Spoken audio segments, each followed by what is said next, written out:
Hello and welcome to Flippin' Through the Internet's #1 Mad Magazine news, review, and interview channel.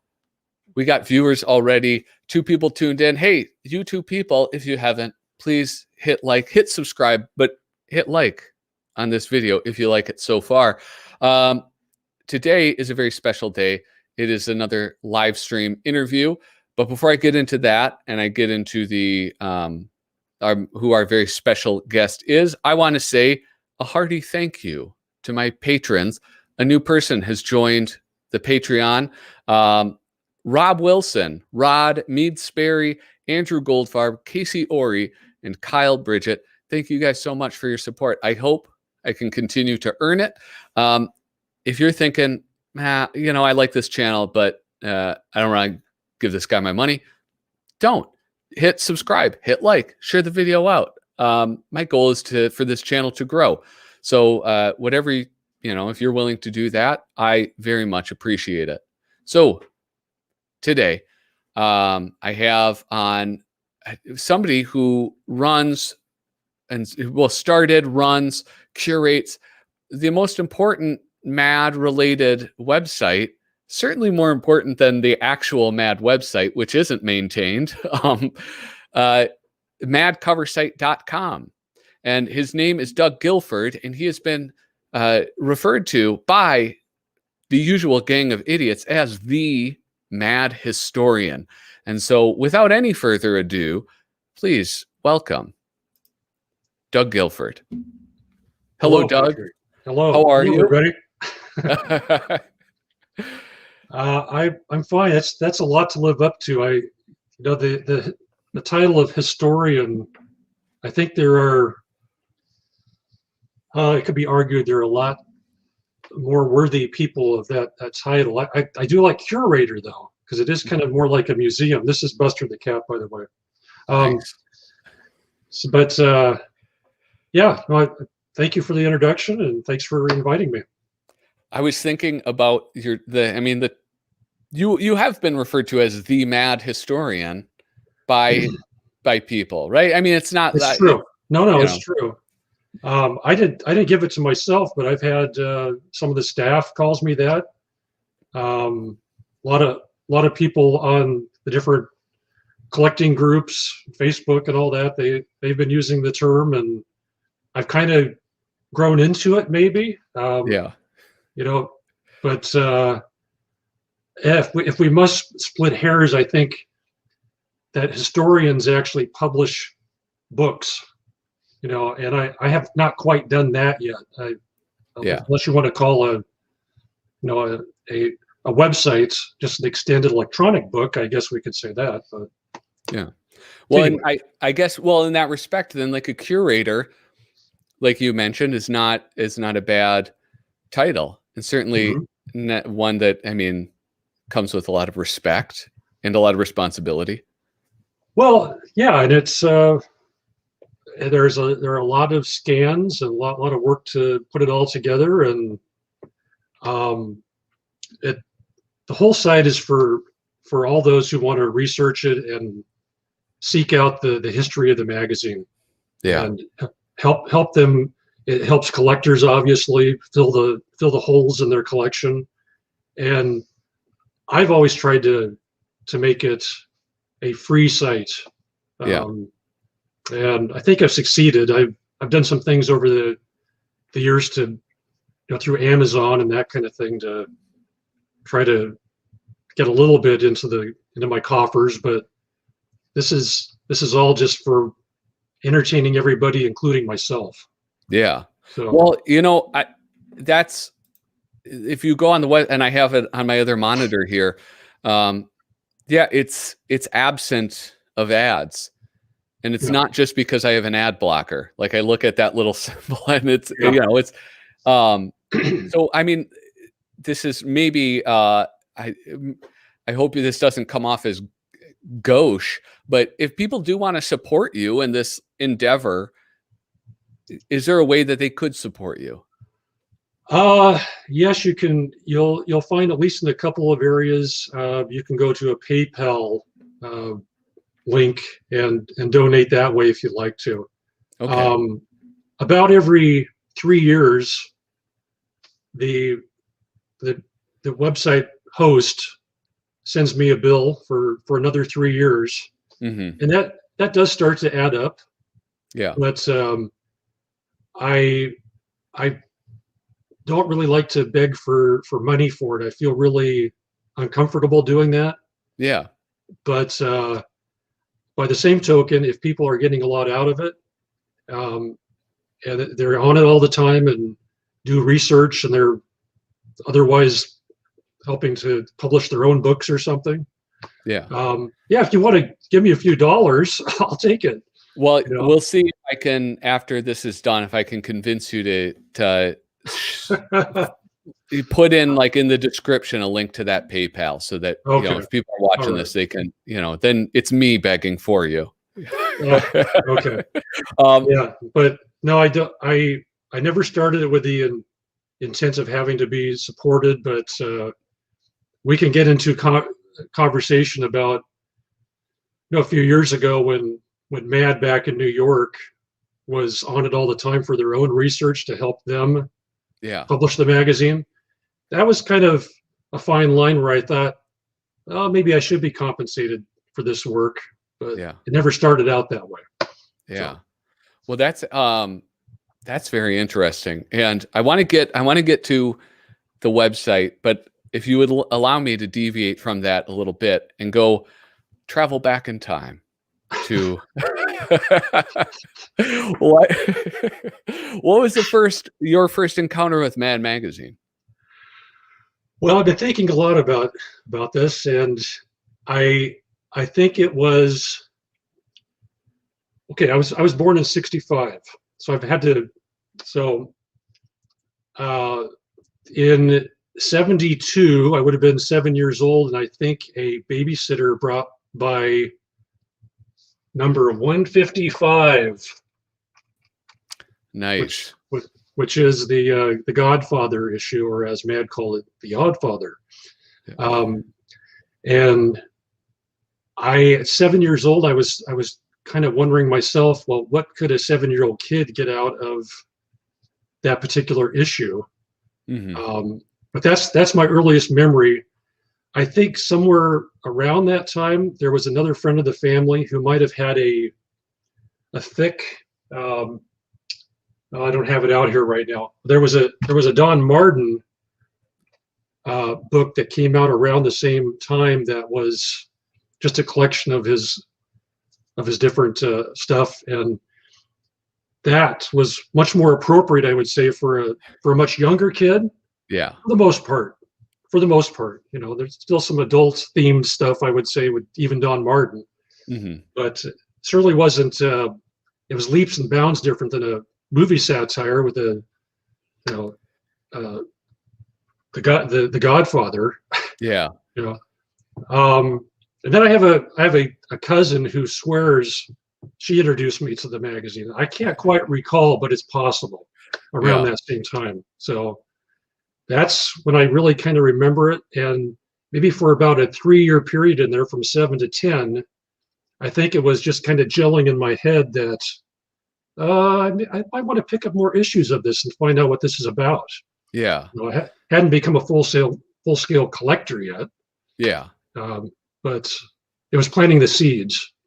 Yeah. So that's interesting, because like my memories with Mad are like and it's not that they're accurate really, but it's like my perception of my own history is that it was just like suddenly Mad was what I was all about. Like I have all these memories on road trips or on sleepovers, and Mad Magazine is there.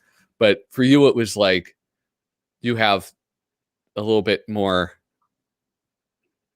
It was like your interest was piqued, but it wasn't just. Well, I think here's Alfred E. Newman with a gun on a pillow instead of rings. I don't know if I understood anything as a 7-year-old about what that even means. I certainly didn't know anything about the movie. I had some concept of what a wedding party looked like. Yeah. And but who is this odd-looking small person? you know, in there amongst all these other well-dressed people. Were you aware of The Godfather when you were that age? At 7 years old, no way. Right. No way. Yeah, that's probably good. That's right. Yeah, there's no way. And I wonder too, what would my parents have thought about this babysitter even bringing this over? Yeah. You know, and Well, have you gone through this? Are there some, because Sergio would sneak in those marginals, some really risque stuff. oh yeah, and I honestly have not looked at it in real depth lately. I'm glad you brought it up here because this might be kind of fun to go through. Yeah. Should we just kind of like flip through it, and it'll be a Well, mini sure. episode of flipping through and this. Oh my God, look at that first one, a grim fairy tale. Yeah. Boy, that's really appropriate to a 7-year-old. Look at that. Look at that. Well, and yeah, they had. God. Had See, like, I was scarred for life. Look at that. well, what did they had like a bunch. Well, one is like redoing the fairy tales. I mean, this one isn't one specifically, but they had all sorts of like suicide humor that always made its way to the inside cover. I bet that was written by Sergio, isn't it? No, that's Al Jaffe. Al Jaffe, yeah. It's Al Jaffe. That's right. It's interesting to see, like sometimes Al Jaffe and Dick DiBartolo get really dark every once in a while, and I don't know, for some reason I always think it's kind of fun to see. But Go back to the. I'm sorry. Yeah, go back to the contents just for a second there. Yeah, here see we go. that contents. If you look at that contents page, that's kind of the format that I'm using for my front page of my website. Oh yeah. And I just because that's the era that I grew up with. And let me see if I can bring my site up real quick. I was going to try this. Yes. Here I'm gonna. How do I do that? Okay, there. So there's my front page, as you can see. Can you see my cursor, my mouse? Yes. Okay, so that obviously is a direct imprint of that famous contents page that was very much the 60s, 70s, 80s, and into the 90s page that was for the whole Alf Feldstein era of the magazine, and what so many of us remember. I had to use that. So anyway, that's just what I want to say about that. Yeah, it's certainly their most, I think, memorable cover, or not cover, contents page, and possibly the one that works the best. I feel like they've tried many different variations, some of which are just like you can't even navigate them. Like, it's just talk about simple and to the point, and Mad is such a mix of adult and child in so many ways. You just look at a cover and you've got Alfred, the child idiot that all young people can relate to a certain degree if you're a fan of Mad. But look at how simple the contents page was to get around. Yeah, it's just appealing to all ages, really. Well, and you had stuff like, here, I'm going to try to get this back. There we go. You had stuff like that, which is so text heavy. And I imagine I must have been like you around like 7 years old when I first got into it. And I was not interested in reading this much. No. And I think for me, the movie parodies, TV parodies, the amazing work of Mort Drucker and Angelo Torres, all this stuff, it probably really didn't resonate with me until quite a bit later, maybe when I was 11 or 12. I was definitely more of a Don Martin and a Spy versus Spy. Those things really jumped out and probably stuck with me at an earlier age.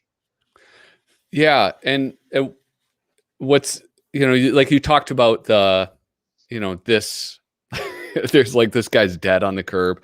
We have suicide. It's like a lot of the Don Martin Yeah. stuff and Sergio cartoons felt a little dangerous sometimes. And Yes. so it was like, this is accessible to me, but it feels like something special. Something like, well, maybe when, mom or dad comes by, I'll like pull it a little closer to my chest, because Yeah.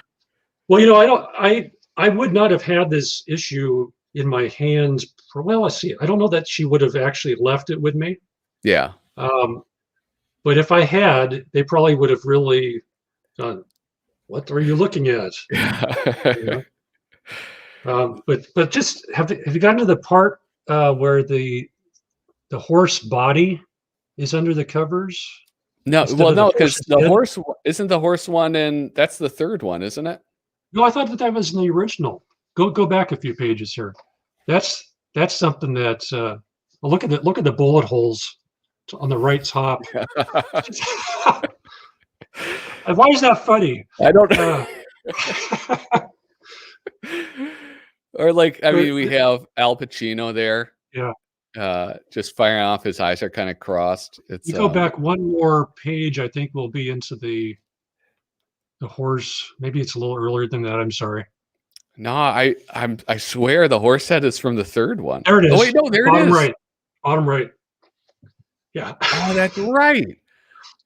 Why did I argue with you? Why would I argue? This is your first issue. Of course you know. Well, it's been a while since I looked at it, but I do kind of remember the movie now. So yeah. Oh my gosh. No, those are just wild touches. And wasn't this Siegel? Wasn't this Larry who wrote this? Oh, I don't know. Let's see.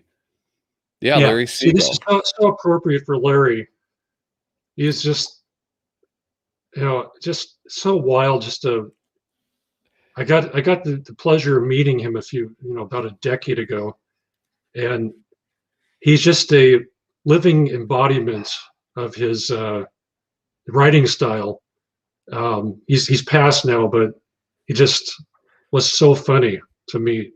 Yeah. Well, and you were able to meet quite a few of the idiots. Yes. And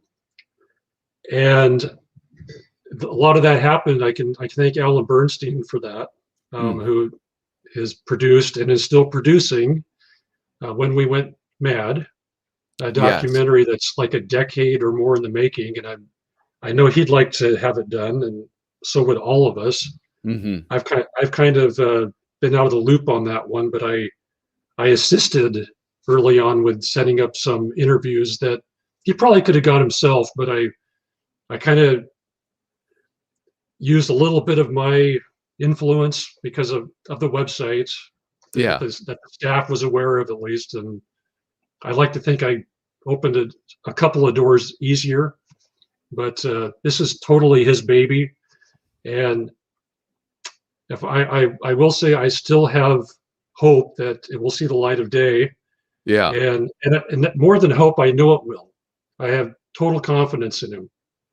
And so there's that. Yeah, it's he's somebody I've reached out to on Twitter, and we spoke very briefly, and I hope to have him on to talk about that. And it's one of those things where I mean, it's clear a lot of work has gone into it, and it's like the clips from it are high quality. Like, this isn't it's wonderful.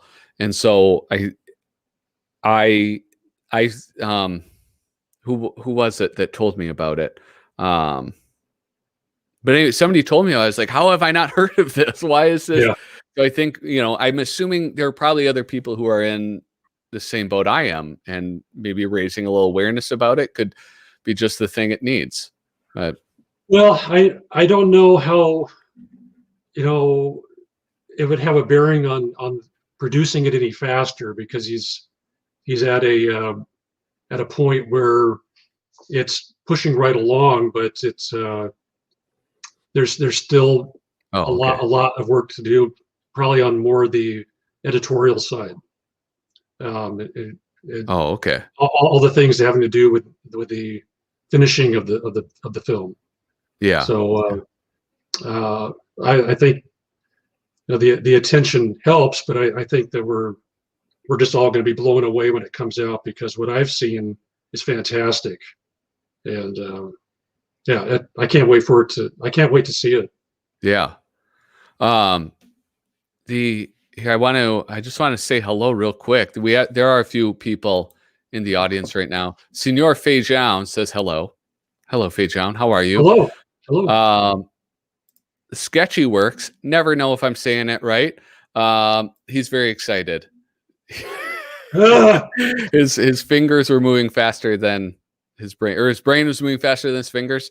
Oh, I've been called worse. Yeah. But this is interesting because I think I've had this conversation with him a little bit, which is his first encounter with Mad was the Cartoon Network show. And he didn't even realize it was based on the magazine. It's not an unpopular opinion, but. Now, that was the Cartoon Network. I think some people would say the same thing about the Mad TV. Not really realizing that, there was a Mad magazine too. Mm-hmm. Yeah. So different generations. Yeah. Well, and thankfully it brings people into it. So yeah, absolutely. That's like, it was your entree into the magazine. Speaking of, so we like 255, 155. That was your first one. When did you start like actively collecting Mad? Well, I think it would have been, let me get my dates right. So 72, I'm introduced to it. 75, I would say I'm starting to get a bit more serious about getting a subscription. I'm 10 or 11 years old. Yeah. I live in the Portland suburb, and so I went Portland, Oregon. And so I recall actually hopping aboard buses as a 12-year-old or 11-year-old, different times. Can you imagine this? I'm going from the suburbs into Portland. There aren't any riots or anything, and the city's not burning down. Those are different times. Yeah, and I'm actually going around to use bookstores, which I would call Mad shops. Yeah, and I would go through, and I have some of these magazines still that were so cheap at the time. We're talking what, 70, 76, 77. There was no expense at all to be a kid getting a real start on a subscription, or a start on collecting at that point. Yeah. And I just would go. I know of at least 3 or 4 places I would go. Those places are all gone, and really getting quite a sizable collection.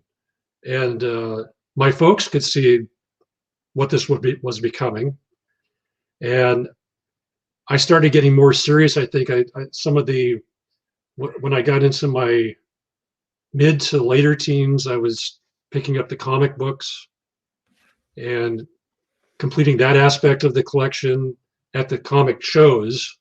Yeah. That would make the circuit and come around to Portland. But I think I bought my original number 1. Oh man. Oops, that's a number 5 actually. The rare number 5. Yeah. So here's my number 1. Nice. And it's none of my stuff is in mint, and none of it's been graded, but $300. Jeez Louise. And I'm going to put you on full screen, but I think I might go mute when that happens, but it looks like it's in fantastic condition. It's really actually very good. So you get to get it out of the light there. Oh my God. Well, it's only later did I realize that number 5 is actually a rare issue, and more well, it's not worth more, but it was lower distribution, or actually returned by vendors because of the opening inside front cover. Let's see, was it the inside front cover? Yeah, it was. My understanding is that Harvey was ill at that point. He used to write everything for the comic books. Yeah. And Feldstein and Gaines did a feature about Gaines being the publisher of the issue. I'm probably not remembering this correctly, but it was written in such a way that it's no, you cannot touch that. There, look at that. Disrupted. So the thing was written in such a way that it was too dicey for the 50s. Yeah. And it was rejected. It was sent back to the publisher and destroyed. So Mad Magazine Collector he's watching. He's first off, Mad Magazine Collector. I'm honored that you're here in the audience. It's your next, bro. All right. Well, I don't know if I'm going to reach out to you. I would love to have you on the show because you have a fantastic collection. How do you feel about that, Doug? CGC grading. Have you ever considered that with your collection? I've considered it, but I'm kind of an oddball. I just didn't want to get rid of. I didn't want to go through the process. I don't know why. It probably speaks to the fact that I am not the collector that so many of the hardest core Mad fans are, as far as wanting to have everything in mint condition, as far as wanting to have all the collectible items outside of the magazine. I recommend you talk to Tim Johnson sometime. Do you know that name? I do not. Tim Johnson is one of the, well, if you go to my site, let me show you what Tim Johnson is all about here. I mean, I featured him. He's been kind enough to put out, well, let me help him put out catalogs more recently. I'm going to go to my site here. Yeah. Let's see. Oh, here, I'll share it. There we go. Yeah. As you're bringing that up, the slabbing thing is, I'm kind of ambivalent on it. I mean, I collect comic books, so I think that's like much larger. Slabbing thing seems to be taken over by comics more so than magazines. But I know like some people it's archival. They want to like protect the things. Other people it's a value proposition. Yeah. Like I could sell it if it's a 9.8. Yes.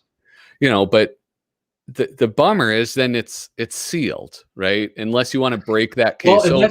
And that's the thing is, I know everybody's going to be really surprised about this, but I have no qualms about cracking open some of my comic book issues and actually going through them. And I have been known to scan sections of them, and which is, I respect the fact that people want to get the best of everything, but that's not me. I absolutely love that though. I mean, I read them on the show, right? Like I go through all my issues. Yeah. And when I start getting to that phase where I collect the comic issues, I have one that I got a deal on. I'm going to film that and I'm going to go through them. I'm kind of in the same boat. Well, let me show you this, this issue. This is I've got a section called Tim Johnson's Auctions. And Tim is a longtime collector of all kinds of stuff.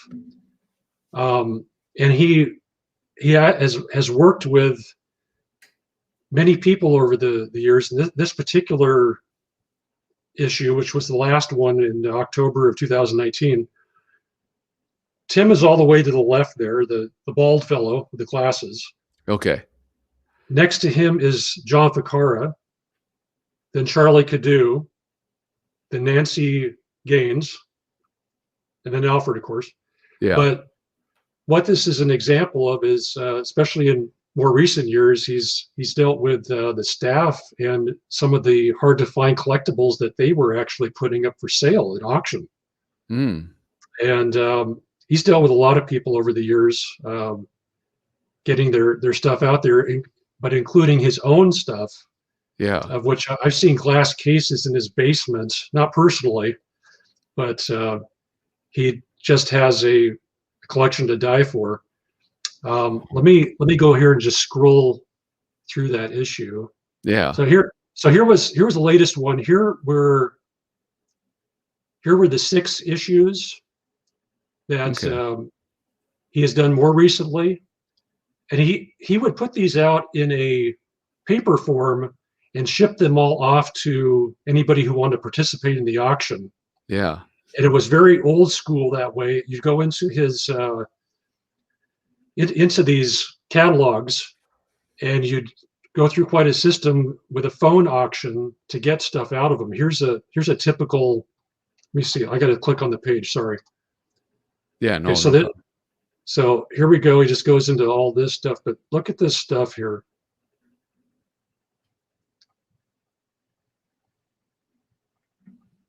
And he would do hundreds and hundreds of lots. Yeah. Oh, wait, I'm still seeing the monument. Yeah. It's not. Oh, I'm sorry. Let's see. Thank you. Let me. You know, I'm going to have to. I'm going to have you possibly do that on your end. Yeah. If you could, we'll just sort of banter in the meantime. Go over to the private chat area, or like maybe I was going to say drop a link in there, and then I'll be able to open it. Otherwise, it's there. Yeah. About half my collection is from Tim. His stuff is great. He's on eBay as well as auction. Yeah, that's good to know. Yeah. Get you that link here. Sketchy Works. I got Mad 10 at a Comic-Con where I live, worth the $50. Yeah, I like because I got I got issue 16 for somewhere. I think I paid like $65 for it. It seemed worth it to me. It's those lower numbers that. Okay. See if you're able to do that link there. I'm sorry. Yep. Perfect. All right. The thing is, I think it opens a new window, so that's what happens. It kicks you out of the my regular site. All right. So it might do the same thing to you. No, you're into it now. Oh, okay. That's it. Sweet. So I was trying to scroll. This is what I was going to show you. If you go down through underneath this thing, you'll get into a there. Now you're starting to get into the lots that were for sale.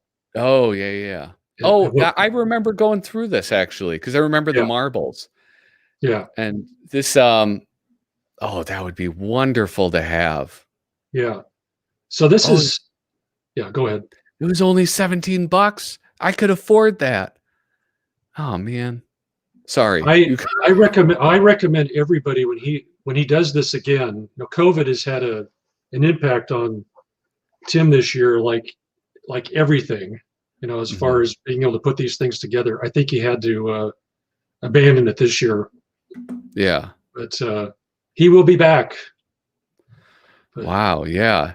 Some really. So anyway, I've got 6 auction catalogs up there, and then I have some old things from original days that I reprinted.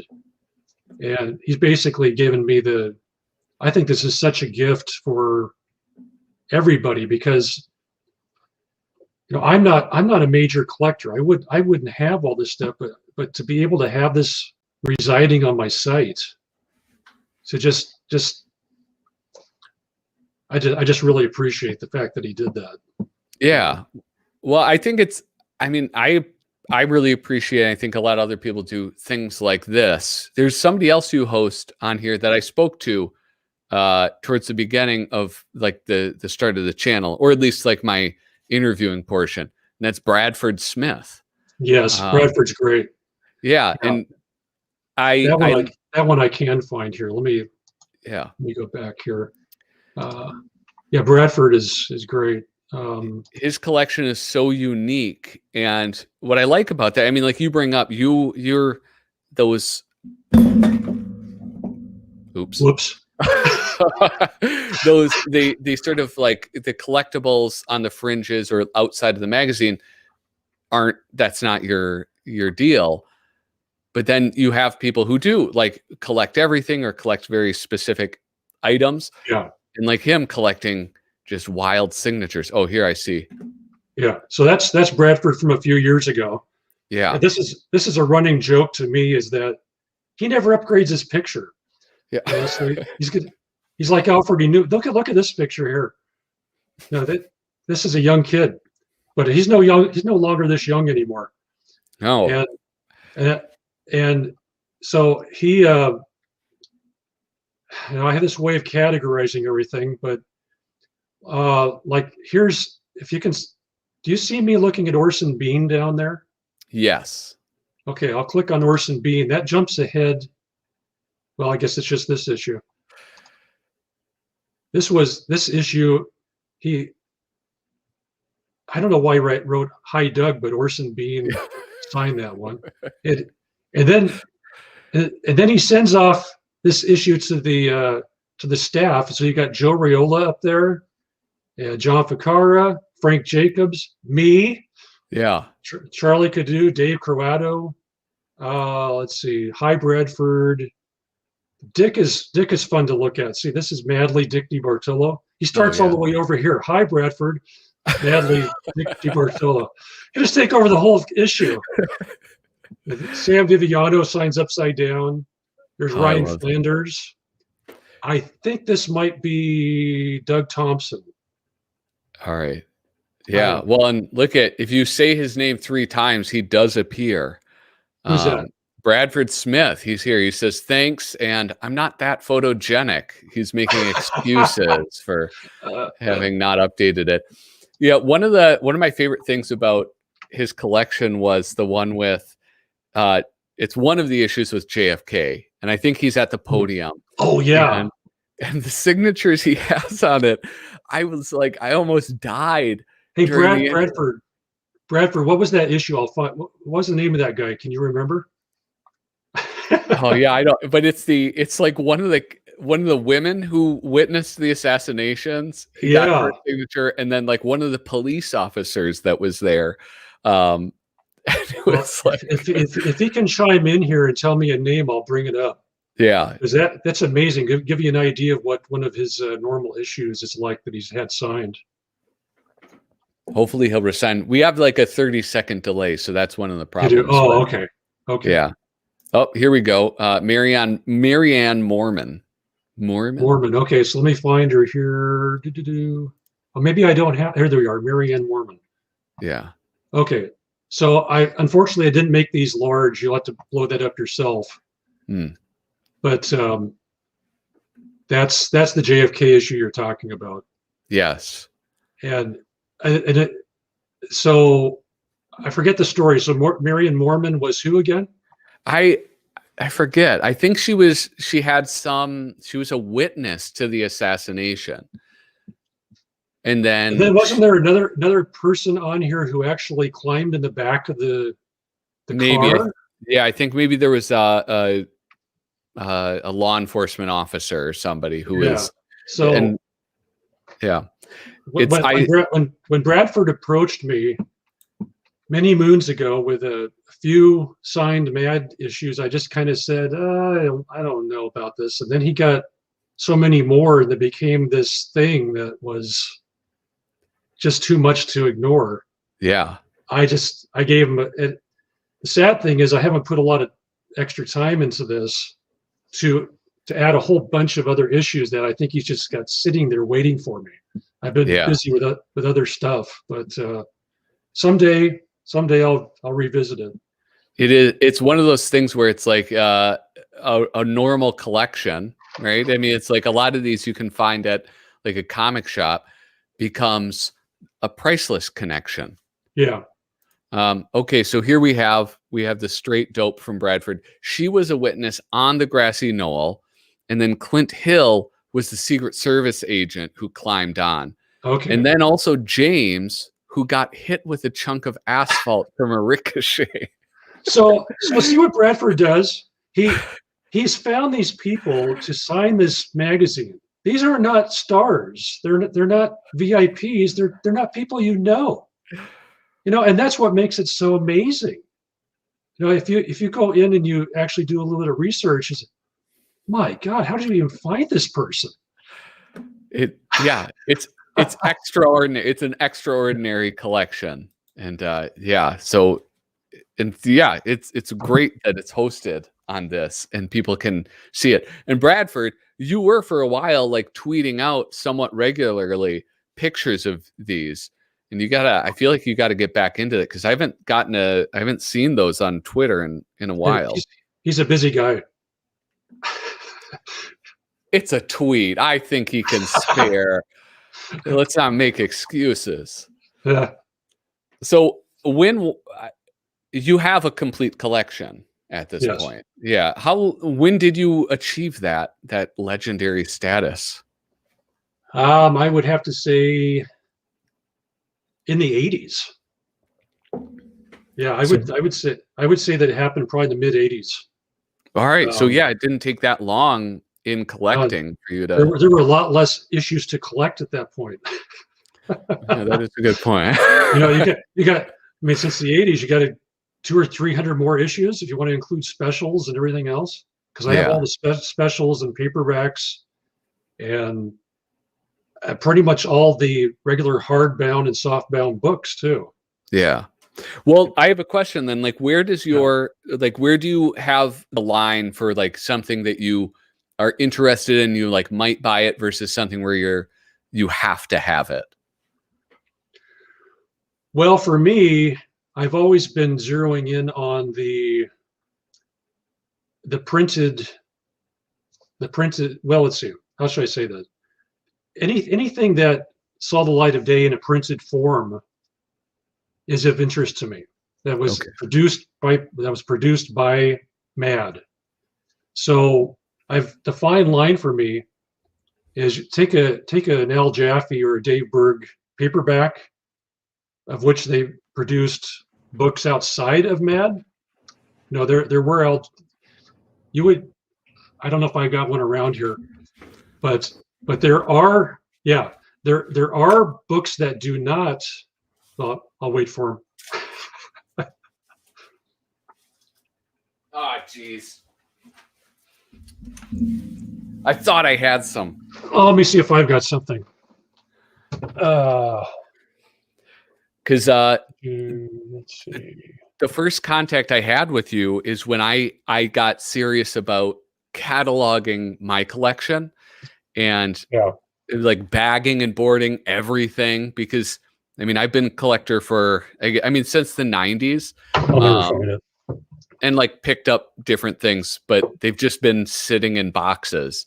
And I was going through my paperbacks and I was like, I sent you this email. And I was like, I think you missed one. And you were like, right. And you were like, no, that's Al Jaffe did that all on his own. It's the exact same format, but there's no mention of MAD because it was just right. So I randomly picked out one of your favorite artists, writers. All right. Oh, Dave Berg. Yeah. Okay. Now you see, this is a MAD book because it has the word MAD. Now, anything from him and Al Jaffe that doesn't have that simple word MAD is not a MAD book. Or the other indicator might be By the Usual Gang of Idiots.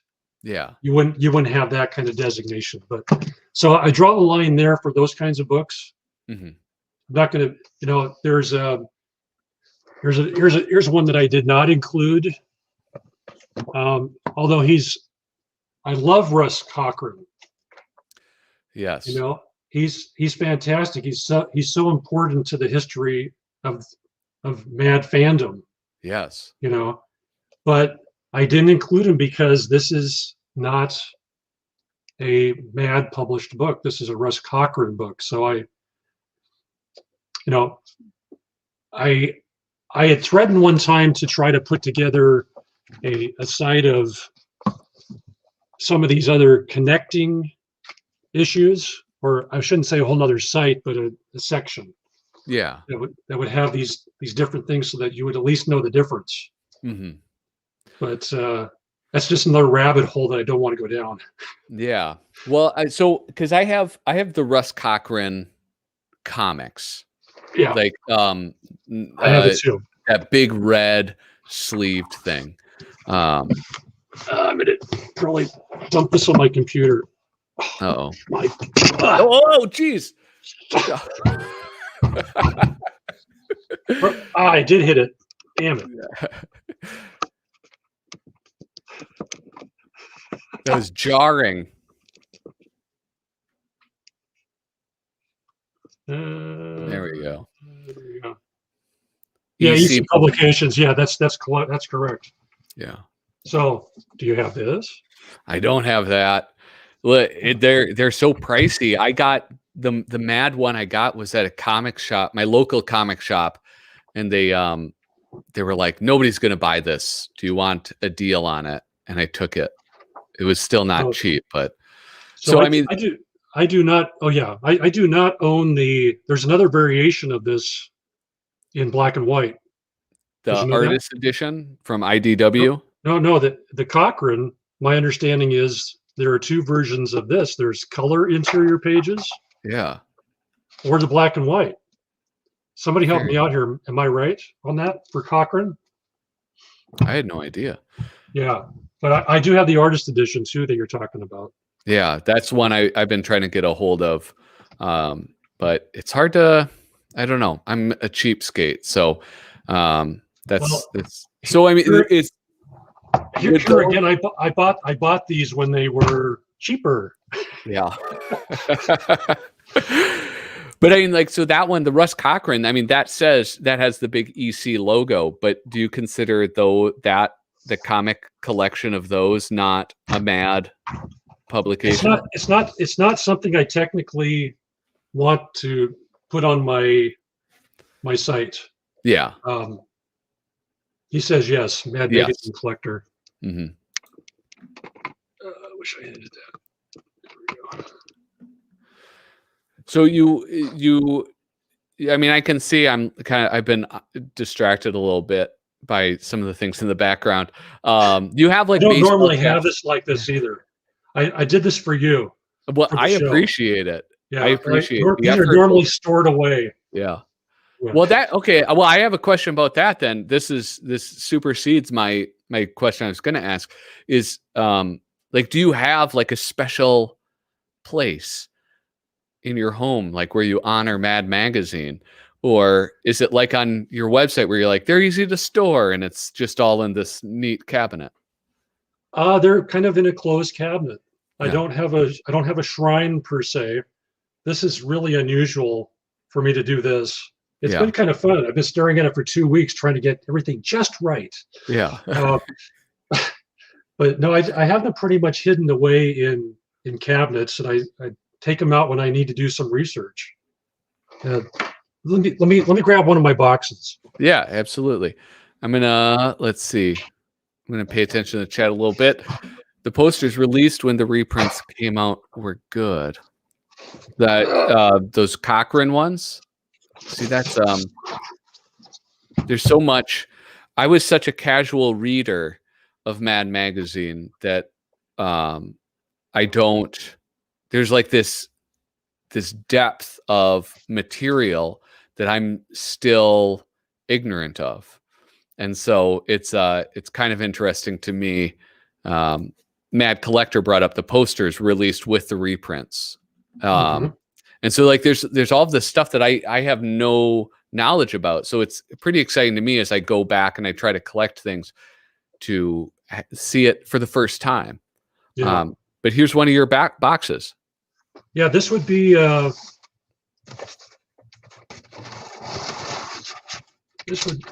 I showed you number 1. There's my number 2, Jack Davis. It's beautiful. Yeah. Everything's in order, and let's see, first magazine. So I pretty much just old school. There's a number 30. Yeah. I have a question, and this is what is significant about 30? Oh, that's his first appearance. 30 is the first Norman Mingo issue. That's right.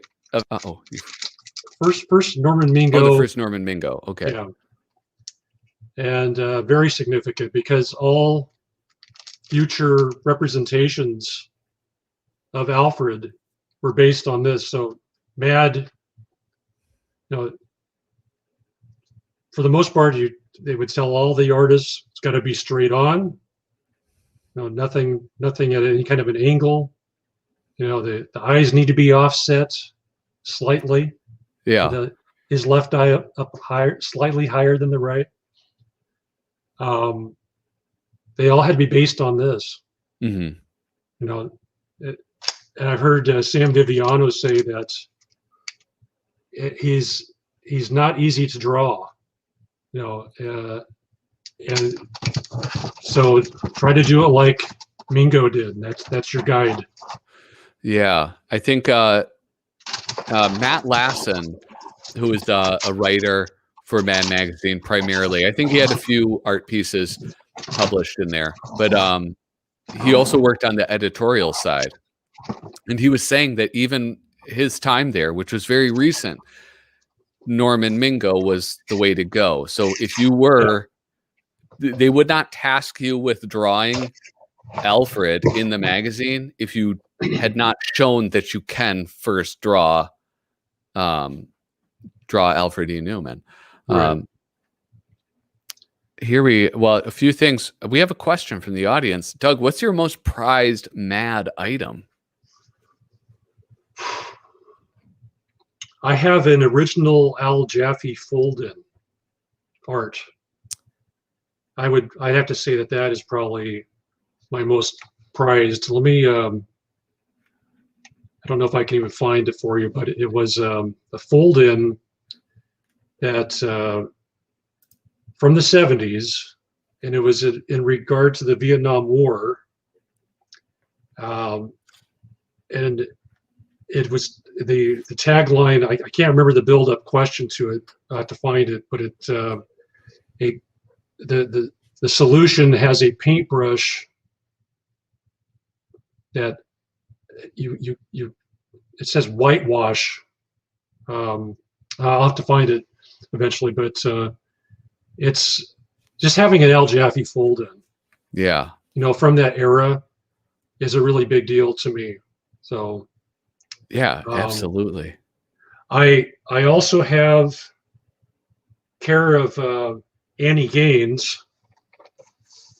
I have an original The Mad World of William Gaines by Frank Jacobs. It's not this particular one. I've got another one in which Bill had actually signed it to a wonderful man of some kind. He says, to a wonderful man.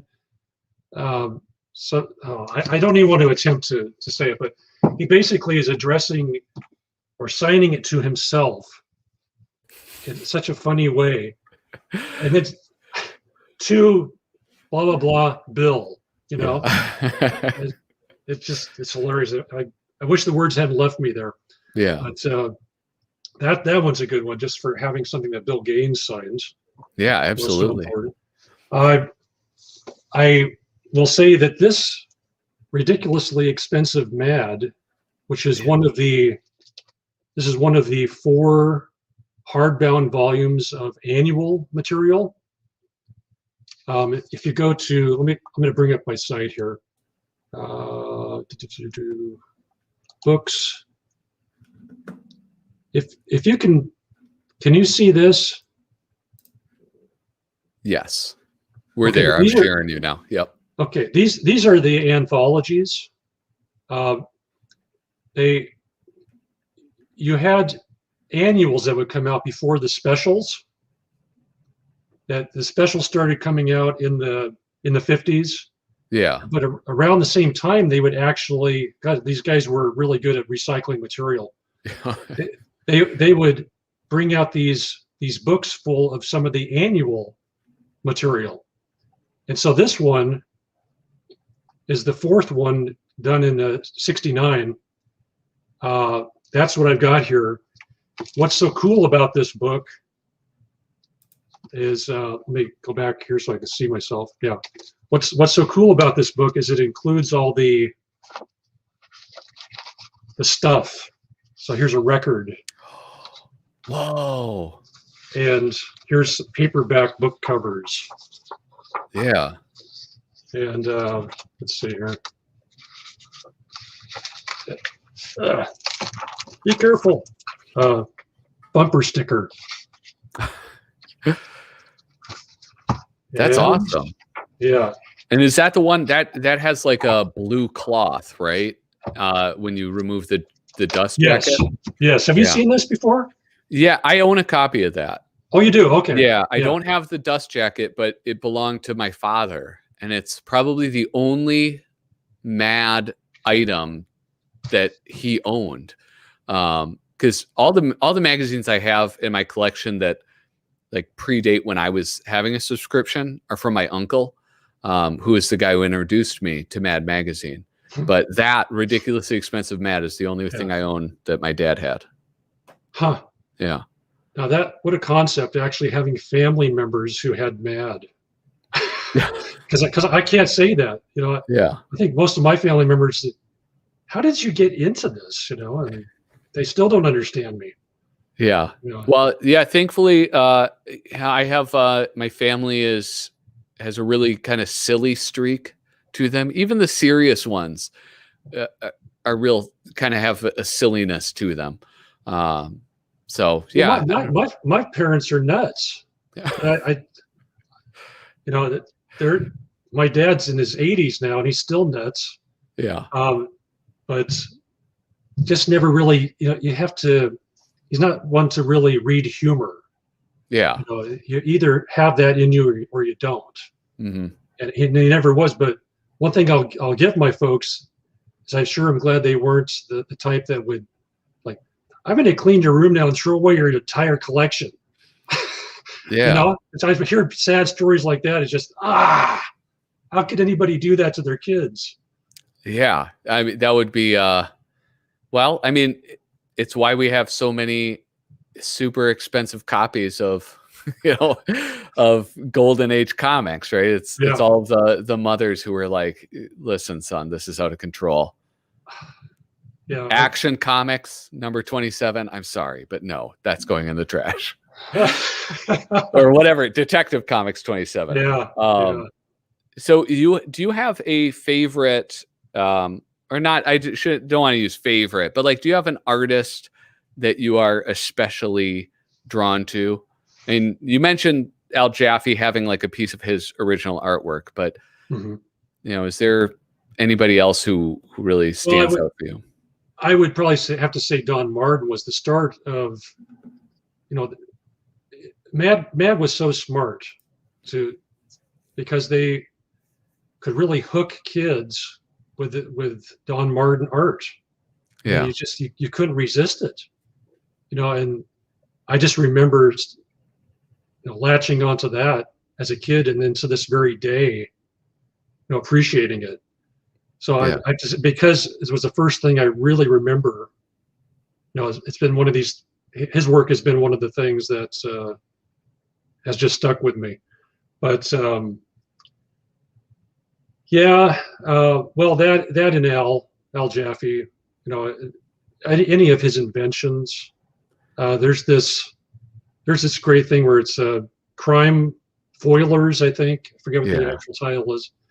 And you've got this guy this burglar trying to get into through a window, and this 3-pronged device goes right through him. And the guy just got, doesn't even realize he's dead. Him and Don Martin have this way of drawing gore that is, it's not obscene, right? It's not disturbing in the way that, like, I don't know, like maybe some like Spawn comics were in the 90s, where it's like blood and bones, but it's disturbing because they'll like have somebody's hand chopped off, and then you'll see like these little rings where it's like the skin and then the muscle and then the bone. Well, and like when in a Don Martin one, the mom is trying to get the Band-Aid off of a kid. Yeah. Can't get the Band-Aid off the kid's arm. And so, by the last panel, it's rip. And it's a perfect square section. Layers of, you can see the skin membranes and the blood cells, and there's nothing coming out of it. It's just this box of skin gone. Yeah. And they just, and what really kills me is the end of it where they're just kind of looking at it. The kid doesn't even know what to scream or anything. He's just kind of, huh? So Don Martin. Yeah.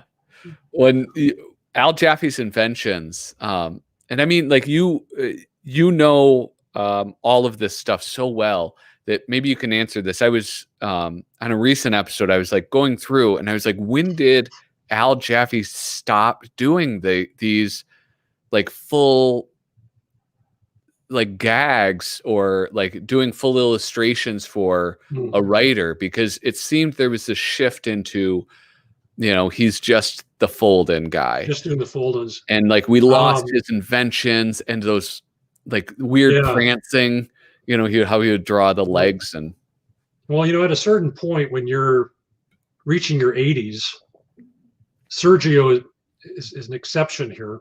Yeah. He could probably still be doing everything like he did, but I just think Al had to start moving toward retirement a little bit, and retirement for him was only producing a fold-in.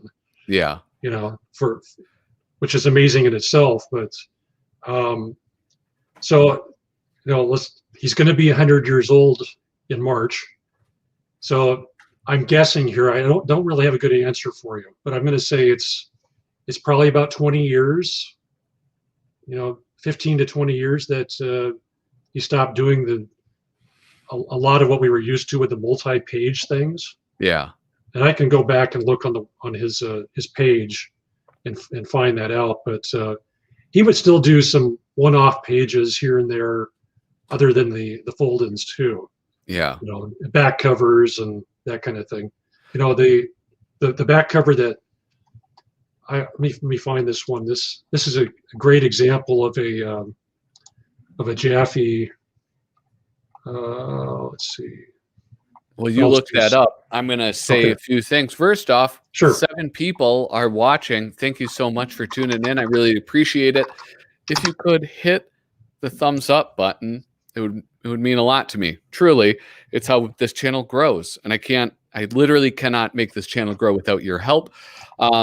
Furthermore, if you have questions, James Donaldson asked a question about his prized mad item. If you have any questions for Doug, you can just write them in the chat, and when I spot them, and I'll bring them up. So anyway, Doug. Yeah. So back to the Jaffe page, which I've pulled up. Yeah. This is. I just want to go down to some more current. You have to scroll forever. You do. I kind of like that. It just gives you the impression of how much there is. Yeah. Let's see. Yeah, so there's lots and lots of fold-ins, but well, and that's the thing is, you know, sometimes it's my perception and reality are not in sync with one another. So I forget that he is 100 years old, and that, you know, 30 years ago he was still past retirement age, right? Yeah, that's the thing. So I mean, and I think it's been said before that a lot of the staff and maybe others have actually written a lot of these things too. A lot of the fold-ins, because it's just at a certain point you can't be up to date with the world. Yeah. You know, I'm not gonna be finding this, but this had to do with some kind of a map. Let me see if I can find it this way. All right. Map. Oh, here we are. Okay. So this gives, if anybody's trying to find something within my site, just do a Control F and do a search. Do you do that, Patrick? Yeah. Oh, yeah. Okay. So that's how I found this thing here. Here's a back cover. That's brilliant. Yeah. And that's all Jaffe. I love that. And I love the rounds that are Hawaii and Alaska. Yeah. You know, so that wasn't that long ago. That's 5 years ago. Yeah. So I'd love to know the history, or not the history, but like to know the background on this. If he said, guys, I've got an idea. And here it is. Or did they actually say, hey, Al, can you put this together? I guess we'll never know unless somebody chimes in from the staff. Yeah. But yeah, now he's still edgy as ever at that point. So yeah, I think this is a kind of a good segue. This beautiful image. You personally have scanned all of the front and back covers at yes. least, right? I mean, like some Yes. of you've. What I have not scanned are advertisements. If into the 2000s there was something that was not Mad.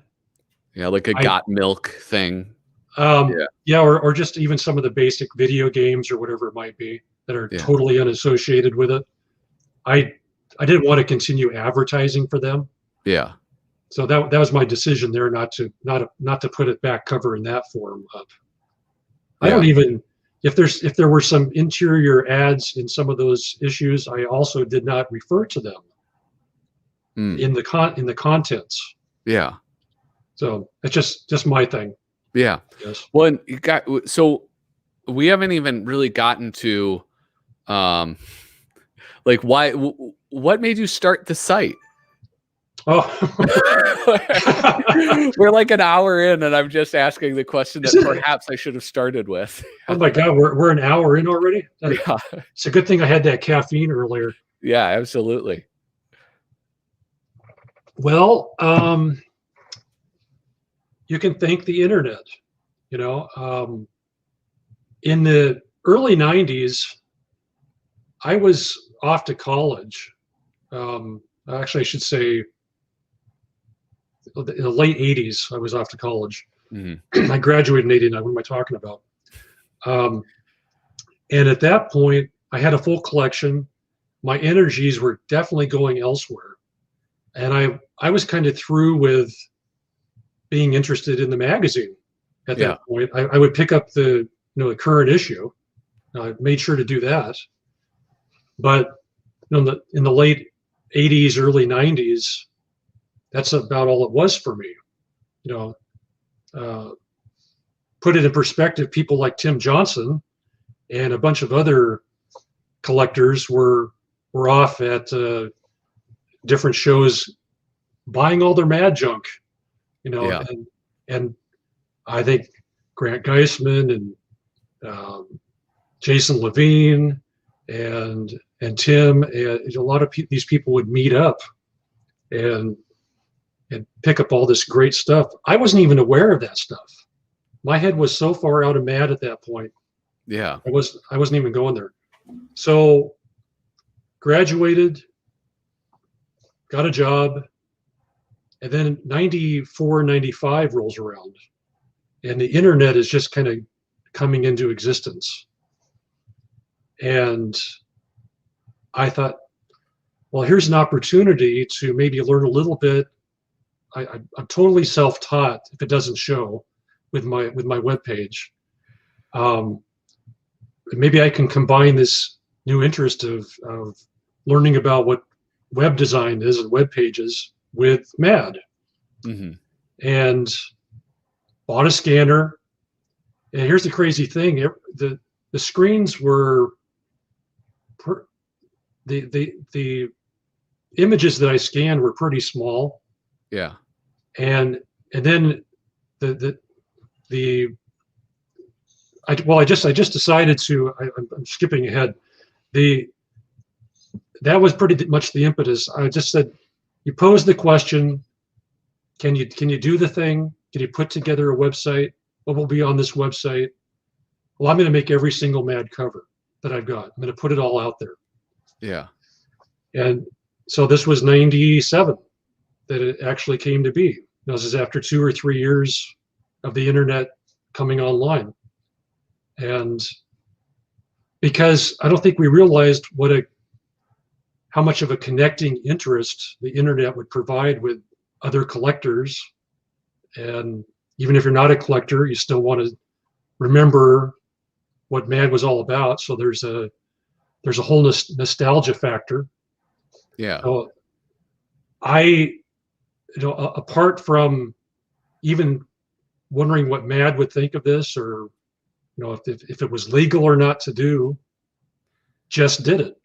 Well, which totally was the not. beauty of early internet, is that you didn't Yeah, have to think, is this legal? Because yeah, there was absolutely. And I certainly didn't give that any thought. I was very naive, yeah. very naive. I And just did it. I'm still naive. and so, like, I mean, at this point in time, if there are younger viewers, they should know that this is not like you know, Google websites where, like, I put flippinthrough.com together. I can just drag and drop stuff. It's not Yeah. like back in the 2000s when you had GeoCities or Angel Fire, Mhm. where it would really hold your hand with the HTML stuff. You were writing HTML Yeah. for this all on your Right. own. Yeah. Yeah. And as I got more comfortable, you could figure out how to borrow certain code for people who made um, little tricks available to you that you couldn't write yourself, but Yeah. you could definitely borrow the code from things and know how to incorporate it into your site. Hmm. Um, and I found myself doing that for some of the more challenging ones. The one that comes to mind is I've got a Sergio Aragone's poster that was part of the Inside Mad book. I don't know if you're aware of that one. It has all the offices. Yes. Yeah. Yeah. Okay, so that's on my site. Um, I have a very large scan of that. Well, I have an original scan from the offices, and I won't tell anybody who I got that from, under penalty of death to myself. And I found software. I think I spent $9 for it. There are coders out there who can give you complete ways to wrap your own vision in their code. Yeah. And that's certainly what I did on that. Yeah. And I don't know if we want to look at that or not, but that's it's all pretty much self-taught with the exception of those things. So I'm quite impressed, because that I didn't realize that this has existed for such a period of time. It's going to be 24 years old this year. Yeah. Well, and I guess, like, madcoversite.com. It's more than that now. I should have been able to figure out that, oh, this started strictly, but it's I mean, like, to see what it began as, or to hear what it began as, and to see what it is now. I mean, that is an incredible feat. And this has happened over 2 decades, but I mean, still, it's been an evolution. And let me show you a page. Let me show you this page. Yeah, if you're able to bring that up. oh, sorry. Oh, there we go. Okay, this is my, it's kind of my about page. Yeah. Remember about pages? Yeah. Hold on real quick. Imagine if you kept one, the site counter, you could count the amount of people. Yeah. Imagine if you had kept one of those going this whole time. Yeah, it's into the millions, I'm sure. But let's see, am I able to zoom that in here? Let's see, control. Here we go. Okay. Nice. Okay, so this just talks about copyright information, and of course I have MAD 1952 2021, but I've got me on here 1997 20 for the layout copyright. Yeah. What I wanted to show you was down here, this cat. Yeah, that's Buster the cat. And this is a pretty good listing of the evolution of the site as far as I can remember it, the order of how things happened. Yeah. And what I added. So I would tweak and tweak and tweak it. It's just stuff you do over the decades. So those overstreet prices, was that difficult to negotiate printing? Because aren't they like owned by Diamond, and they're like a whole, like that's their. I think that's the only thing they produce. The Overstreet Manual is like. Yeah, interesting thing there. I hope nobody from Overstreet is looking at this, but I know they must know I exist, but back in the day, probably 5 years in to the site, maybe a little bit less than that, I did get permission. But I don't know that they thought it would be in perpetuity. Yeah. Because I have never gone back and tried to renew it with them. Oh, okay. Yeah. They've never said, cease and desist, Mr. Gilford. Yeah. Never done that. But I also don't think they said, well, this guy's going to be around for another 16 years. He just gets to do whatever he wants the rest of the time. So I'm just hoping they don't call me and say, you need to stop now. Yeah. Well, and it is such I actually have one of these handy, but when you look at the full scope of what the Overstreet Manual is, Mad fits on a page. It's and if you go, let me go to that price list.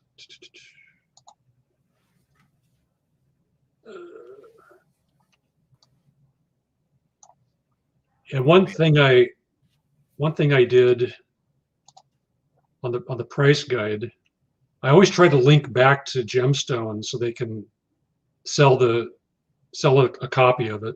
Yeah. But I would do stuff like when I'm talking about grading, I took every instance of the word comic out and I put mad in its place. Oh, nice. So I don't know if you've ever read that or not, but that's a lot of the word mad. Yeah. And then also if you go down to the read the grading definitions, every single one of these say the word mad, not comic. Yeah. That's a very odd little fact you may not have been aware of. I was not aware of that. Yeah, because there's nothing else but mad. You realize? Yeah. It's a fool's errand for them to include any other comic in that book. To be honest, people buy it for the mad. Exactly.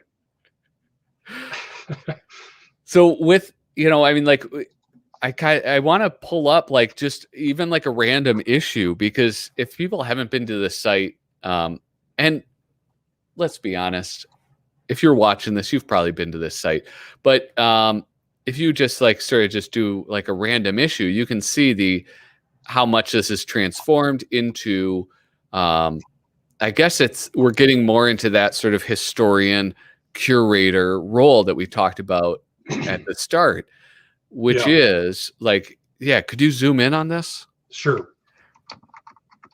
Another beautiful Norman Mingo cover. Yeah, that's probably my favorite cover of all time. Oh, really? It really is. That is one of my favorites. I don't know what it is about that. Maybe it's because I live in rainy Oregon. Yeah.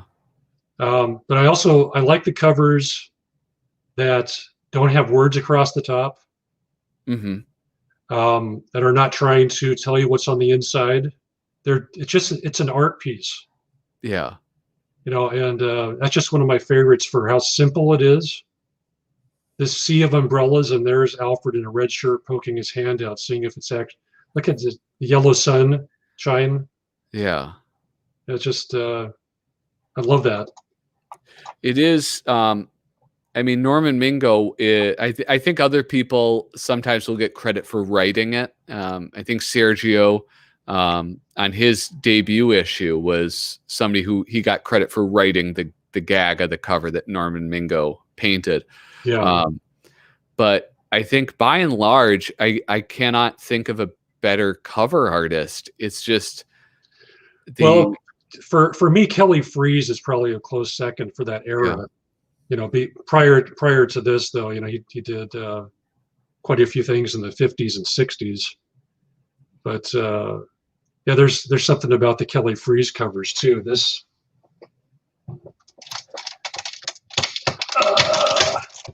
I had to duct tape these up here.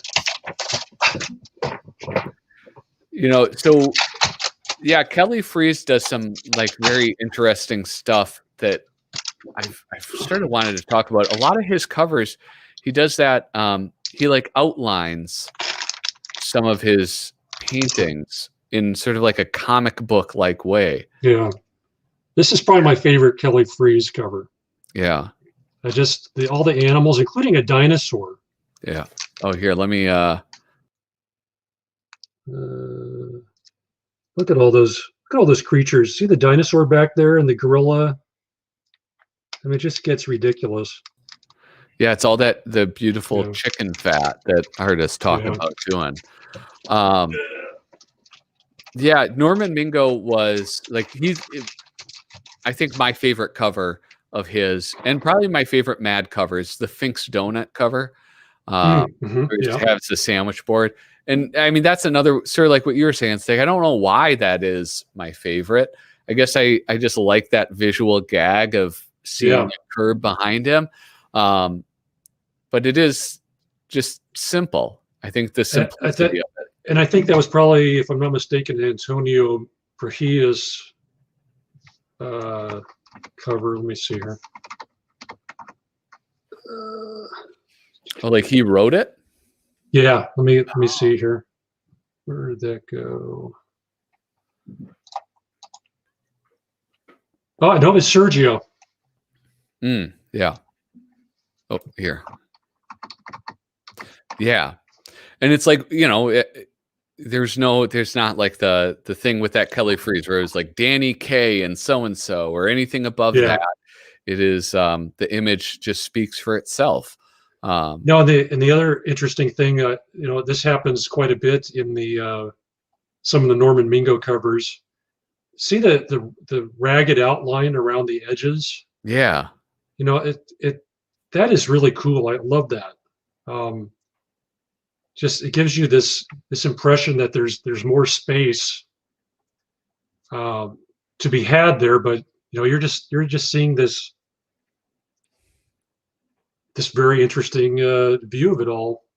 Yeah. And Alfred though exists outside of that thing. He's walking outside of that. Well, yeah, he's like casting a shadow onto the white. Yeah. So I mean, that's really cool. Yeah. But yeah, this is an example of an issue in a back cover that you picked a good one there. I'm a big Beatles fan. Yeah. And this is Ringo, of course. If people aren't familiar with my site, I have everything lined up here with all the contributors in order. One thing I've been doing, because I had never done it before, this will be another thing on my evolution list, is I hadn't put page numbers.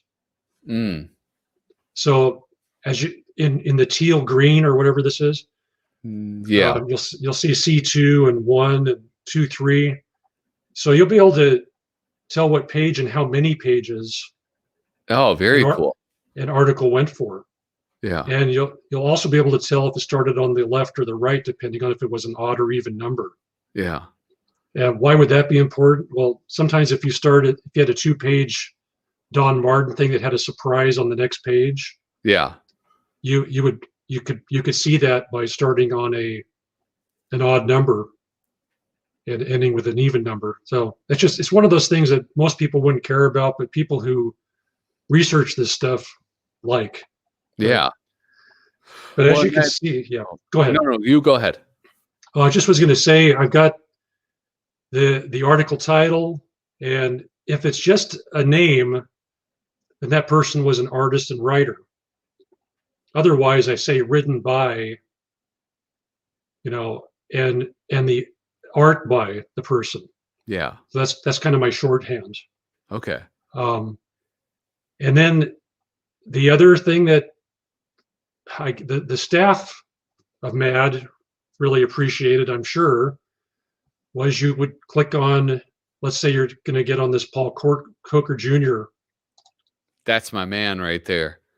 Love Yeah. Paul Coker. So you're going to get the man's entire list of contributions,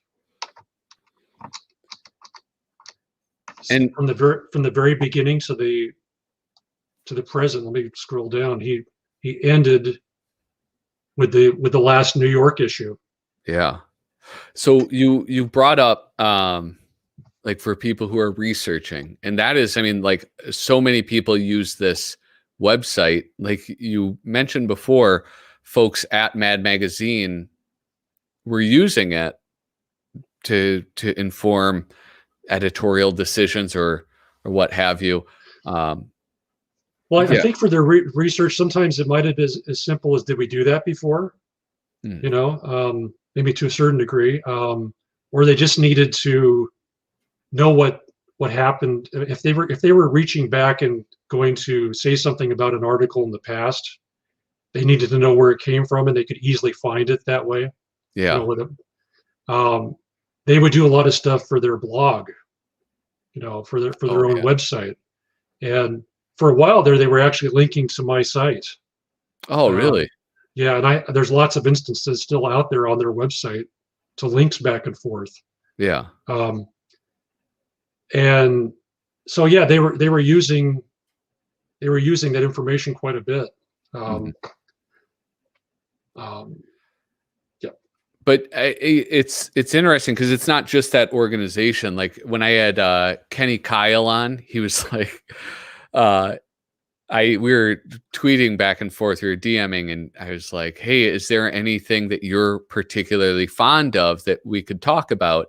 And he was like, "Let me hit up the Mad cover site real quick." yeah, And I thought that was so, like, I mean, it's people, you know, not just in like that editorial realm, but yeah, artists themselves researching themselves on it. yeah. I know that. I know a lot of people use it, and I'm always happy to hear that they are. Yeah. Um, um, I think Desmond Devlin has used it for some of the claptrap research when they were trying to Mm. figure out what had been done. Yeah. You know, to make sure not to repeat themselves. Yeah. In all the movie and TV parodies. There just are so many countless surprising things that I've encountered now after this much time. Uh, it just doesn't seem to end how the site is used. Is Um, is there something though that has come of this that is the most surprising, or is there something that has caught you off guard that stems from your creating the site? um, yes, I would say something very important happened about, well, in between the transition from New York Mad to Burbank Mad. There, they were getting ready to basically take a very new staff and thrust Mad upon them. Hmm. And some people, Bill Morrison, I would say, really had a handle on the history and respect for everything. And I don't know what his knowledge base was for older issues and all that, but Yeah. I think he certainly had uh, you know, the respect for the past and could see it into the future. It's kind of a sad story, really. But in between, before that staff was even announced, before Bill Morrison or any of them were there, um, the New York staff, in particular, John Ficarra and Sam Viviano, were in communication with DC. Um, DC was evidently looking for a way to incorporate what I had done with my database that Usual Gang of Idiots database Yeah. into something more of an in-house DC only database that they could go to. And they were able to, I gave them permission to go through and do what they call scrape all the information out of it. But there was still stuff that needed to be fixed because it's only limited how you could go through my old HTML hand coding. Yeah. And take out all the garbage and put it into their own system. They needed somebody to clean that up and add to it because I hadn't done page numbers at that point. I hadn't done other types of things they were interested in. So who better person to hire to do that? They gave me a job for a year. Really? Yes, I can say I actually was on the DC payroll as a freelancer, or not a freelancer, as a contractor. Yeah. Doing this thing for a solid year. And this was before the staff showed up, to my knowledge. I could be a little bit wrong there. I guess they were starting to trickle in by the time my year was up. That's what I was contracted for. And then life went on for a year or two, and things were not really moving in the direction of implementing all this data. Yeah. And so on a shelf it sits somewhere, not being used at DC is my understanding. Really? So yes. Right. So okay. So like somebody was just like, hey, we got to do this. Let's reach out to him. Then let's hire him to make this more usable in like a modern database. And now it's just on a hard drive somewhere. Unfinished. That's my understanding. That is so bizarre. Yeah. So that's an interesting little tidbit. I think my 1 year non-disclosure agreement is over with, so I can talk about that. Oh, good.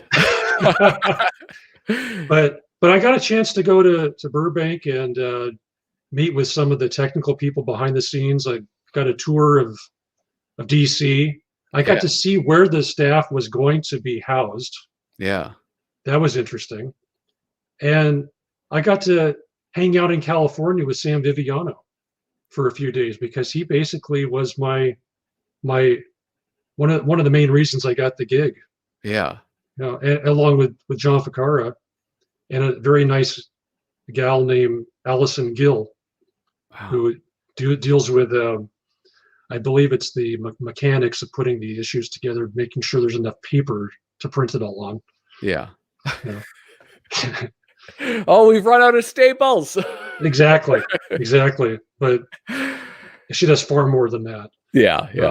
But no, they were great, and this was also Mad's way, or the the New York City office's way of maybe giving me the ultimate thank you for their years of using my site.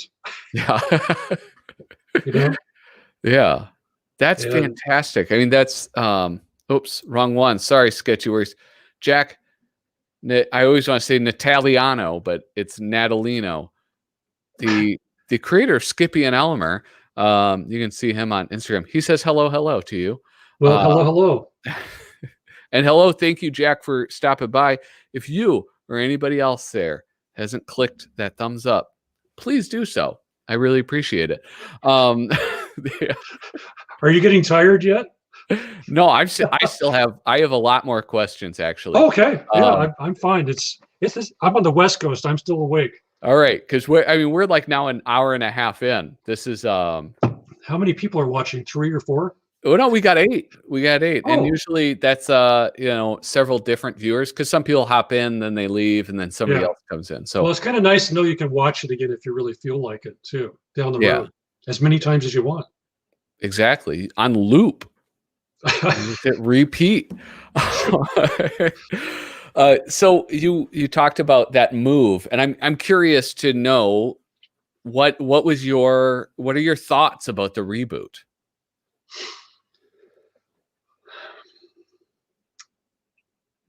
Well, I don't know how to say.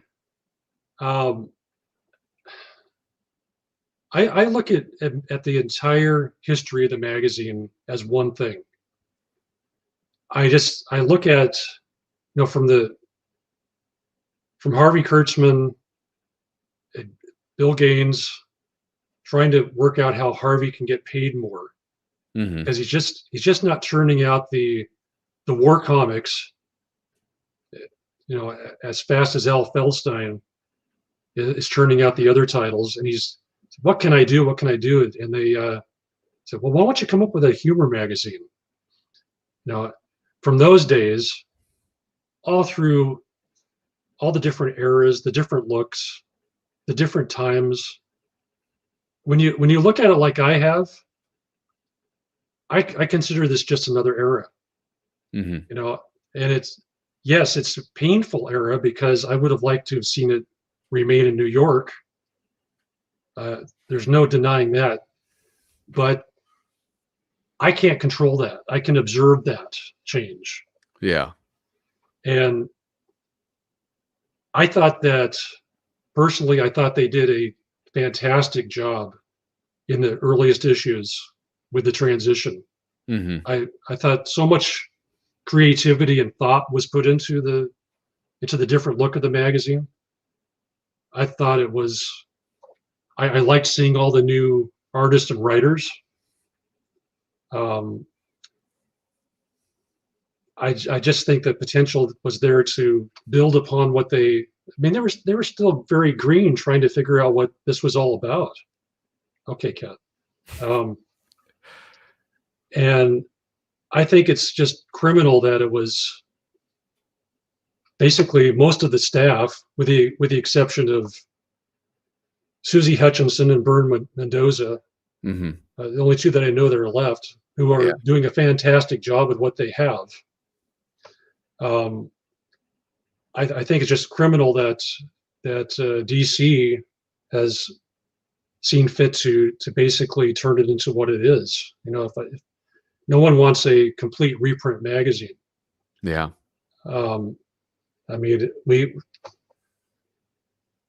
It saddens me, but getting back to what they did achieve in Burbank, I think they deserve a lot of respect, and I don't really have anything negative to say about it. Yeah. I just can't do it. I know it was very controversial. It's this is nothing like the old magazine. But there have been people complaining about what Mad used to be since the beginning of time. Yeah. There are comic book purists who are saying, when they changed over to a magazine, that was the end of Mad.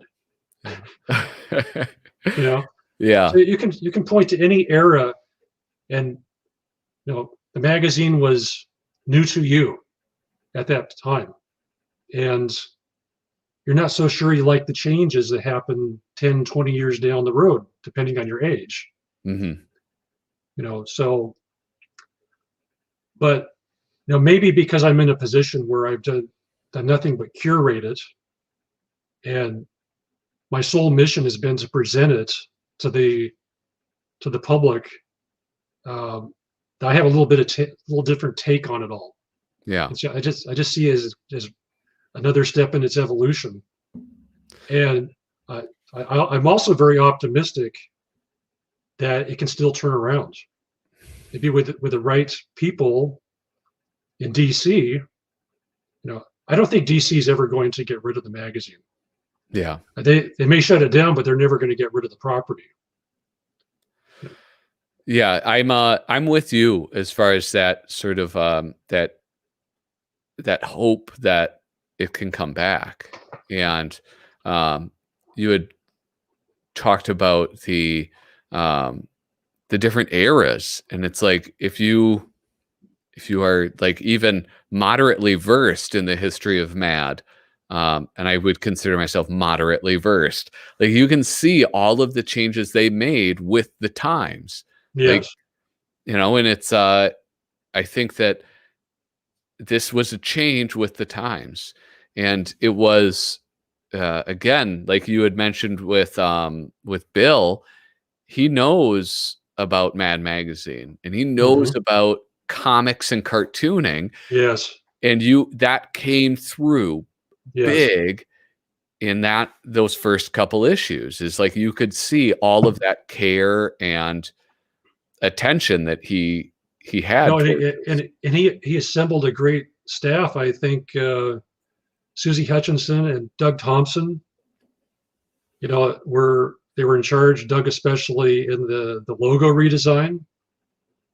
Just I thought that stuff was great. I'm sorry. I thought if you're gonna, what it did more than anything is separated Burbank from New York. Yeah. And that was and the renumbering was necessary. I think that was a perfect way to handle that. It was the right thing to do for the transition. Yeah.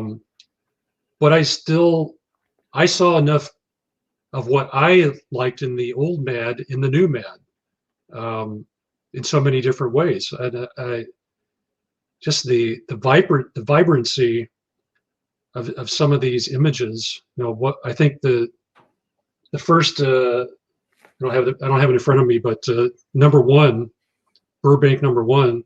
You open it up and you've got this Bill Gaines image. It's like the color register is off, so you got, I believe, purple and greens in there, and it's just like it's gone into a different zone. Here we are, it's new, and you still find elements. There are all kinds of touches that would bring you back. I think there was when they had there was a section in it where they would bring in an artist to recall what they liked about the magazine. And so the Weisenheim Museum. Yes, yeah. And so you had the Basil Wolverton's. I don't have it up there. It's most beautiful girl in the magazine. Yeah, that was redrawn, and by that person, and just little things like that throughout. I thought there were some interesting choices made. I'm not in complete love with everything about it, but there was enough in it that, man, I wish we had it back in that form. Yeah, rather than a farewell issue every time now. Yeah.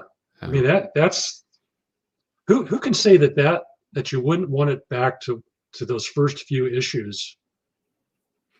Can you really say that? No, you reprints are. I mean, the article selections are interesting for the reprint issues. Again, the current couple of people on the staff are doing what they can. Yeah, absolutely. I really want to get a hold of Susie Hutchinson, and I would like to talk. I would assume she might be not interested in it on account of she's currently working there. I think that's absolutely right. I think you'd have a hard time personally. Yeah. Yeah, she's too close to it, and she has bosses. Yeah. And here we Sketchy Works. We have the EC comic era, the New York Mag era, and then the Burbank Mad area, the three eras. I kept saying that wrong. Would you agree with that or disagree? What do you think of that breakdown of demarcating? Well, that's it. It's most simplistic. I guess that's correct.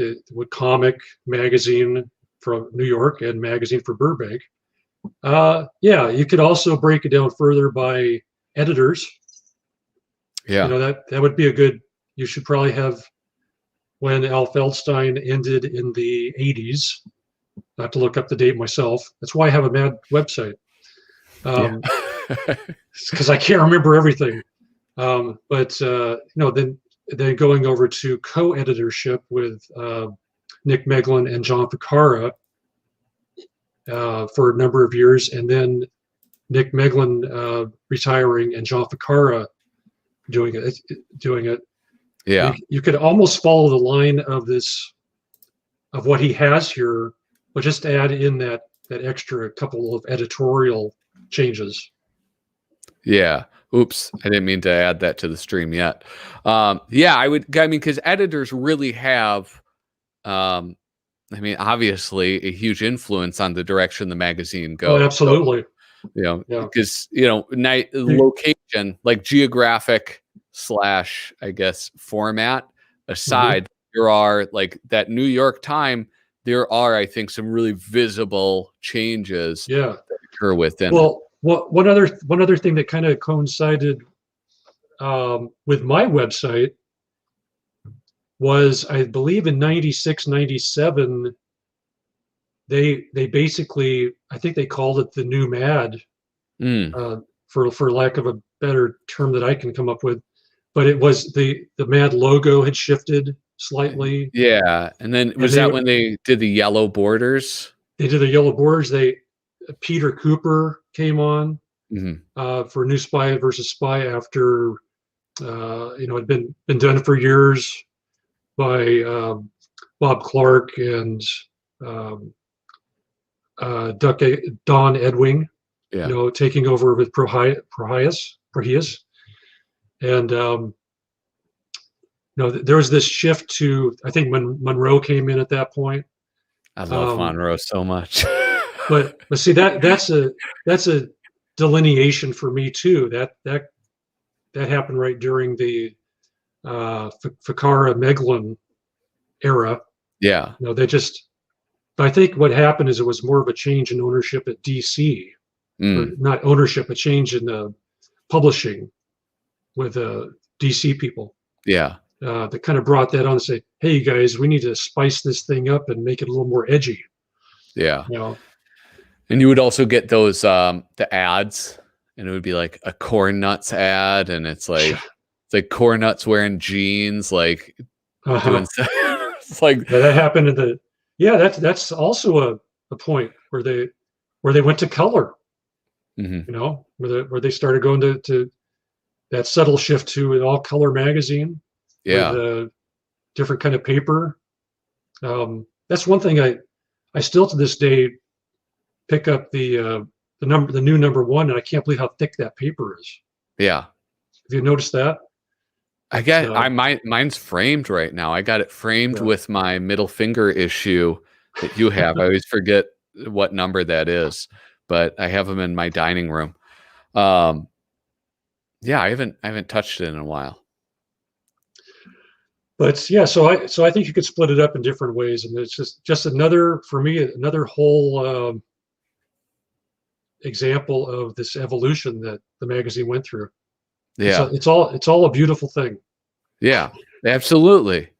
Well, and I'll on the Saturday episodes that I do, I like jump between all of these eras, and it's like I will laugh uproariously at something in a 90s issue and then something in a 60s issue, and it's all funny. I mean, it's not all funny, but it's they all have their funny moments.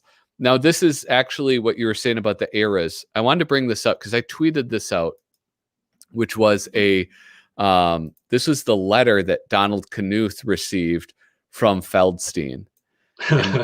They said this: we held off Potter's ZB system for 2 issues pending realignment of our talent. And I had asked on Twitter when I sent this out, like, what do you think that means? And you had said something about like shifting people around on different projects, but that was a guess. Okay, so I can't. I guess I can't even say it right now because it spoils the actual thing.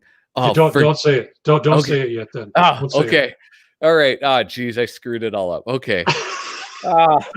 No, you did. You didn't say why. I just want. All right. We'll once I hit stop being live, then I'll talk about it. Okay. Okay. All right. But we're coming up on 2 hours, and I do want to ask one last question before we Okay. depart, because it is you've stayed up late. You're past your bedtime. I know you mentioned. So, what does Mad Magazine mean to you? Well, it's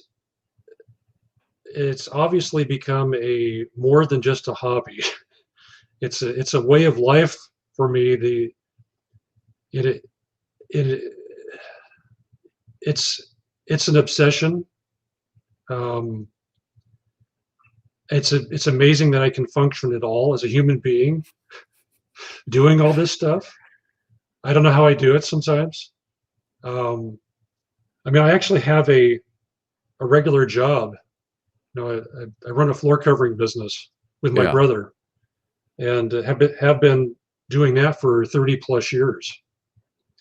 But as far as MAD goes, um, I think it's a connection to childhood that, you know, everybody has their thing, that they like to revisit from their childhood, and I just have I just took it a step further. Um, I I've really enjoyed meeting people associated with the magazine, fans and staff. It What does it mean to me? It's everything, unfortunately. You Yeah. know, and with Mad kind of falling on harder times more recently, as the whole magazine industry has, and with the the challenge to be relevant in a digital era with everything that we have that bombards us constantly, out of the internet electronically, so many different entertainment options. Uh, it's just amazing they've hung on as long as they have, and it's a testament to everybody involved that it has lasted almost 70 years. You know, it's just amazing. And I've completely lost my train of thought. Where was I going with this? What it means to you. Uh, But I think that you answered that question very well. You mentioned that you were a bit nervous coming into this. yeah. Doug, this is like one of the easiest conversations that I have had on this channel. So thank you. And thank you for all the work you're doing on your website.